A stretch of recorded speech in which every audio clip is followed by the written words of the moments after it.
All right, now that we've introduced the idea of refraction and the idea of Snell's law, we want to look at a particular scenario that gives rise to something known as total internal reflection. And so if you look at the figure that I've included here, the figure on the left, so this portion, shows an incident ray, and some of the light that's incident gets refracted. And you can see here that the refracted ray bends away from the normal, so that means the ray is traveling faster in medium 2. And then, of course, some of the ray has been reflected. Now, it turns out that if you adjust the incident angle to the right value, since N2 is smaller than N1, there is an angle when incident that the refracted angle is 90 degrees. So even though the light refracts, it refracts along the horizontal surface and doesn't actually enter into medium 2. And so you get essentially all of the light to stay in medium 1.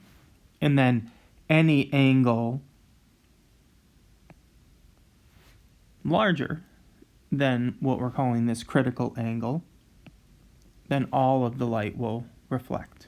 And so this idea here that there is a critical angle that exists where if the light ray is incident by that angle, then none of the light enters into medium 2. This is the idea of total internal reflection. So how do we get that from Snell's law? Well, let's just take a look at Snell's law.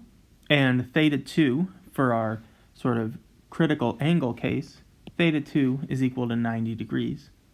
And so all I'm going to do is plug that into Snell's law, rearrange the terms, because sine of 90 degrees is 1, and we get that the critical angle depends on the two different media. So the values for the index of refraction in medium 1 and in medium 2. So if the incident angle, the angle theta 1, that the ray is incident on medium 2, if that angle is greater than or equal to the critical angle, we'll get total internal reflection. And this is the most important part, or one of the most important parts. This is only if N1 is greater than N2. That is to say, if the light ray will travel faster in medium 2, then this is a possibility, right? The light ray has to bend away from the normal for the refraction, for total internal reflection to be a possibility. And so this idea that a ray can total internally reflect and never enter the second medium is an incredibly useful phenomena. One of the most common uses is in fiber optic cables.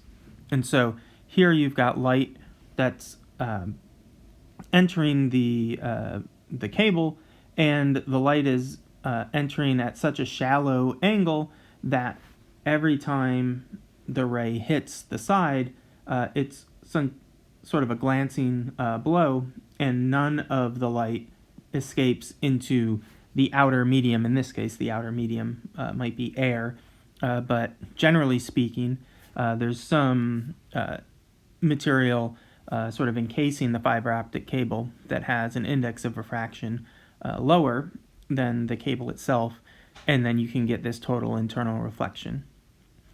Another sort of application of total internal reflection is with gems, or specifically diamonds, and the types of cuts that get used when diamonds are being cut or designed to take advantage of total internal reflection so that you get a large number of reflections for a given light ray, and that essentially allows the gem to appear very bright or luminous because of all of the all of the light that essentially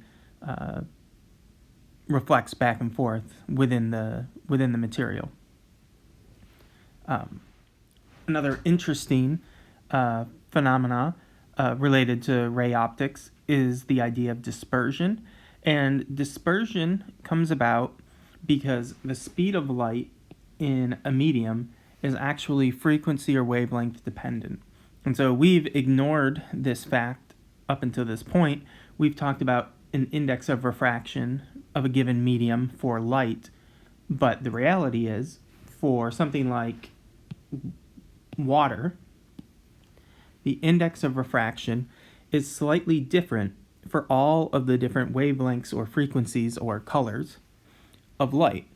And so what this means is that when white light passes into a medium, that white light will disperse, it will spread out, it'll separate into the individual composite colors, wavelengths, or frequencies.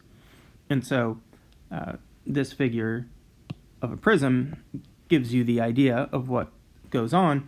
You have white light that enters, and then each of the different colors or energies or frequencies or wavelengths of light travels at a different speed inside the glass prism.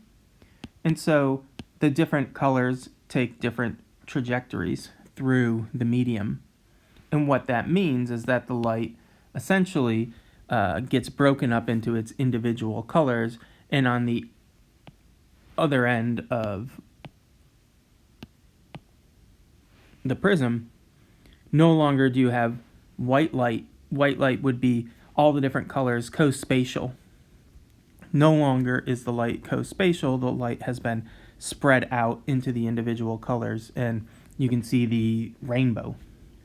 And the interesting thing is that this dispersion effect is what gives rise to the phenomena of rainbows. And so for you to observe a rainbow, you need basically two things. You need sunlight and you need water droplets. And so the basic idea is the water droplet, the sunlight is incident on the water droplet. Inside the water, the blue and red light take different paths.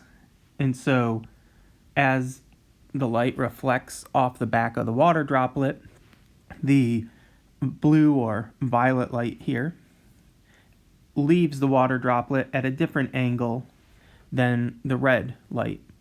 And so that dispersion of the colors is what you end up perceiving as a rainbow, because when you are looking out opposite the direction of the sun, so you look in the direction, so your back is to the sun. When you look in that direction, what you're seeing is you're seeing light that's been dispersed through the water droplets, and the red light is refracted/reflected out of the water droplet at a steeper angle than the violet. And what that means is that when you see a rainbow, what you're actually seeing is you're seeing the red light coming from a higher part of the sky. So you're seeing red light from up here, so from the water droplets that are physically higher up in the sky, and you're seeing the violet light from the water droplets that are lower in the sky, and that's what gives rise to the actual rainbow distribution of colors. And then it's possible, if you look there, you can see a second rainbow there. It's possible to get more than one rainbow because it's possible for the light to reflect inside the water droplet more than one time. And if you look really closely at this figure, you can see that the red is actually on the inside there rather than on the outside like in the primary rainbow. And so that dispersion effect is entirely due to the fact that light travels at different the speed of light is frequency dependent, and so that light travels at different speeds in water, in glass, depending on what the frequency or what the wavelength of that light is.